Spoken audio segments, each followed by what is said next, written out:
12.3 비상계엄 선포 1시간여 만에 국회엔 무장 군인들이 들이닥쳤습니다. 소총과 망치로 국회 유리창을 깨고 난입했고 의원들이 모여있던 본회의장 바로 앞까지 뚫고 들어갔습니다. 정치인들을 체포하라는 윤석열 대통령의 지시가 있었다는 폭로가 이어졌지만 윤 대통령은 헌법재판소에 나와 그런 적이 없다며 대놓고 부인했습니다. 국회의원들을 끌어내라고 지시한 적이 있으십니까? 없습니다. 그런데 하루도 지나지 않아 국회에서 정면 반박하는 발언이 쏟아졌습니다. 홍장원 전 국정원 1차장은 12월 3일 밤 10시 53분쯤 대통령으로부터 전화를 받았다고 밝혔습니다. 이번에 다 잡아들여서 싹 다 정리해라. 근데 그때 목적어가 없었습니다. 그래서 어느 누구를 그렇게 해야 되는지까지 잘 몰랐고. 누구를 체포하라는 건지 체포 대상인 목적어는 그 다음에 걸려온 여인영 당시 방첩사령관의 전화에서 확인할 수 있었습니다. 우원식 국회의장, 국민의힘 한동훈 당시 대표, 더불어민주당 이재명 대표 등 14명에 달하는 체포 명단이었습니다. 이 명단을 보고 홍 전 차장은 도무지 이해가 안 갔다고 했습니다. 위원장님 집에 가셔서 편안하게 가족들하고 저녁 식사하고 TV 보시는데 방첩사 수사관과 국정원 조사관들이 뛰어들어서 수갑 채워서 벙커에 갖다 넣었다. 그러면 안 되는 거 아닙니까? 홍 전 차장은 이 같은 행태가 북한에서나 일어나는 거라고 말했습니다. 그런 게 매일매일 일어나는 나라가 하나 있습니다. 어디? 북한 보위부. 곽종근 전 육군 특수전 사령관도 윤석열 대통령의 체포 지시는 분명한 사실이라고 말했습니다.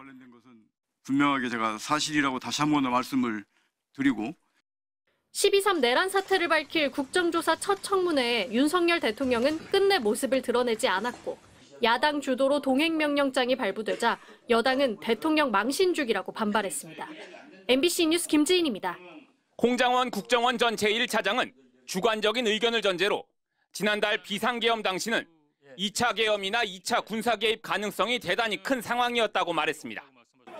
홍 전 차장은 국회 정보위원장에게도 보고한 내용이라며 윤석열 대통령의 의지와 김용현 전 국방부 장관의 영향력, 그리고 수방사령관 등이 여전히 건재했다는 점 등을 그 이유로 들었습니다. 내란죄로 소추당할 수 있는가 하는 부분에 있어서의 위기와 불안감을 느끼고 있는 상황에서 3명의 사령관은 훨씬 더 강하게 군사적 개입에 홍 전 차장의 깜짝 발언에 여당인 국민의힘은 즉각 반발했습니다. 2차 계엄은 홍 전 차장의 개인적인 추정이라는 건데 여당의 반박과 야당의 재반박이 이어졌습니다. 어떻게 개인의 추정이나 판단에 의해서 제2계엄이 있을 수 있다고 그렇게 이 자리에서 말씀을 하실 수가 있습니까? 윤석열이라는 인적 요소를 보건대 제2의 계엄을 할 것 같다라고 판단하는 것은 매우 훈련되고 숙련된 정보관의 고급 판단입니다. 계엄 당일 밤 정치인 체포 지시를 따르지 않은 데 대해 홍 전 차장은 자신도 윤 대통령을 좋아하지만 도저히 수행할 수 없는 지시였다고 털어놨습니다. 저 대통령 좋아했습니다. 시키는 거 다 하고 싶었습니다. 근데 그 명단을 보니까 그거는 안 되겠더라고요. 이런 가운데 당시 홍 전 차장이 조태용 국가정보원장에게 윤 대통령의 체포 지시를 보고했는지를 두고는 두 사람의 의견이 엇갈리며 공방이 벌어졌습니다. 방첩사에서 한동훈과 이재명을 잡으러 다닙니다 라고 말씀드리니까 내일 아침에 얘기하자고 말씀하셨고 정치인뿐 아니라 무슨 체포 지시가 있었다는 얘기를 하지 않았습니다. 계엄 당일 홍 전 차장이 이재명, 우원식, 한동훈 등 주요 정치인에게 전화해 대피하라고 알려줬다는 일부 주장에 대해선 홍 전 차장은 세 사람 모두와 통화한 적 없다고 부인했습니다.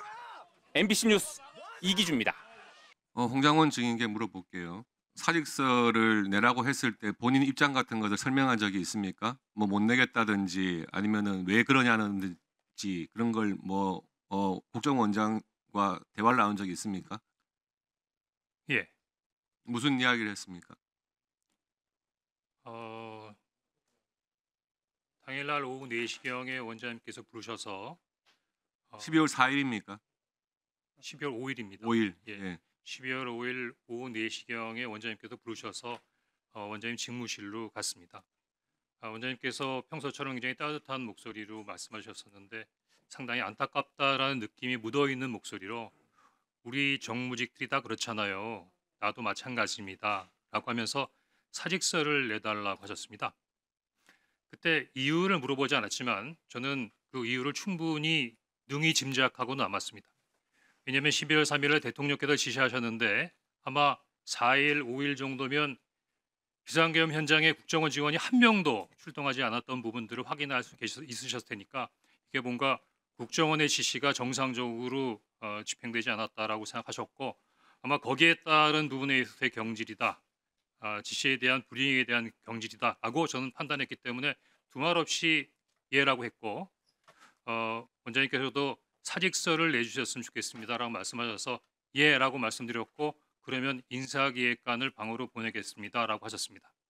그런데 저도 궁금하잖아요. 그래서 일어나기 전에 한 가지는 여쭤봤습니다. 이게 대통령의 뜻입니까? 우리 원장님께서 네라고 대답은 안 하셨는데요. 그러면 정무직 인사를 누가 하겠습니까? 원장님은 인사 제청권이 있지만 인사권은 없습니다. 그러면 제가 여쭤봤을 때 대통령의 뜻입니까? 정무직 인사는 누가 하겠습니까? 저는 그거를 대통령의 뜻이라고 이해했습니다. 그러면 거기서 뭘 확인한 건 아니고 그 정도 대화하고 사직서를 내줬습니까? 그야 뭐 팩트로 다 알 수 있는 거 아니겠습니까? 뭘 추가로도 확인하겠습니까? 알겠습니다. 계엄 당일에 그 여당 대표였던 한동훈 대표하고 통화한 사실이 있습니까? 예, 채널A 뉴스하고 어느 의원님께서 공식적으로 홍장원 차장이 한동훈 대표에게 전화했다라고 언급하는 것을 TV 영상으로 본 적이 있습니다. 아니 본인이 통화했습니까? 그래서 한동훈 제가 환갑이 났지만 한동훈 대표하고 얼굴도 본 적이 없고 전화한 적 없습니다. 통화한 적이 없습니까? 없습니다. 그러면 혹시 그때 그 계엄 선포된 당일에 이재명 대표나 우원식 의장하고 통화한 적이 있습니까? 없습니다. 그러면 본인이 생각하는 사직서를 내라고 했던 이유는 대통령의 지시를 국정원 1차장이 따르지 않았다. 그 이유가 유일한 겁니까? 아마 전반적인 상황을 보시면 제일 상식적인 판단 아니겠습니까? 근데- 대통령께서 지시한 거예요. 근데 그 지시를 왜 국정원장을 안 거치고 1차장한테 바로 했나요? 제가 원장님께 여쭤보고 싶은 내용 중에 하나입니다. 저도 사실은 그냥 길 가다가 급발진 차에 치이거나 지나가다 떨어지는 돌에 맞은 것 같습니다. 왜 저한테 전화하셨죠? 그러면 그런 지시를 국정원장한테 받은 적은 없는 건 맞습니까? 저는 1년 넘게 같은 수년간 국정원에서 근무하면서 지금 대통령님께 직접 뵙고 보고 드린 적은 있어도 전화를 받은 적은 이번이 처음입니다. 그러면 그 전화에서 구체적인 14명의 명단을 불러줬다 이렇게 하는데 이 사실이 14명에 대해서 기억하고 있습니까, 본인이? 아닙니다. 대통령께서는 예. 방금 제가 말씀드린 대로 목적어가 없었습니다. 목적은 없고. 누구를 잡아라, 예. 누구를 체포하라는 말씀이 없었고 예. 이런 말씀을 자꾸 공개적으로 드리긴 뭐하지만 하여튼 이번 아니, 계속 답변하십시오. 다 잡아들여라, 이번에 쌌다 정리해라. 아까 말씀드린 대로 그 말씀 이후에 방첩사를 적극 지원하라고 말씀하셨기 때문에 당시에 정보가 없는 저로서는 방첩사에 특별한 사건이 있어서 싹 다 잡아들이고 방첩사에 뭔가 지원을 해드려야 되는 부분으로 추정했을 뿐이고 대통령님께서 빠지셨던 그 목정원은 여인영 방첩사령관이 14명의 명단을 불러주면서 이 사람들이 체포 명단이라고 알게 되었던 것입니다.